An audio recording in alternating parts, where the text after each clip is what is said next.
Fala galera, beleza? Às vezes a gente passa, eu já passei muita raiva, né? Com correia chiando, assoviando, cara.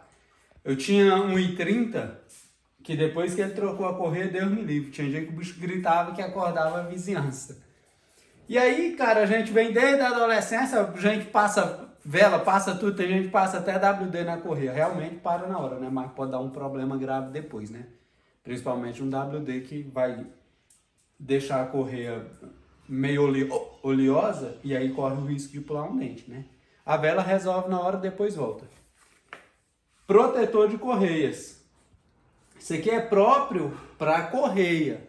Isso aqui vai funcionar tanto para hidratar a correia, que vai aumentar a vida útil da correia, e se estiver fazendo aquele barulho, aquele assobio, aquele chiado, vai parar. Então como que se aplica? Você vem na correia, por exemplo, aqui ó, a correia, ó. Eu vou bater um pouco aqui, do lado de dentro dela, ó.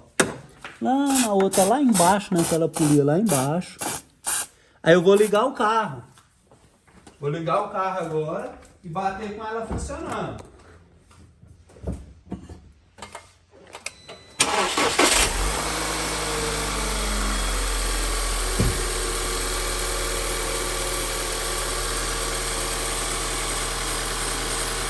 Tanto do lado de fora quanto do lado de dentro da correia, tá, galera?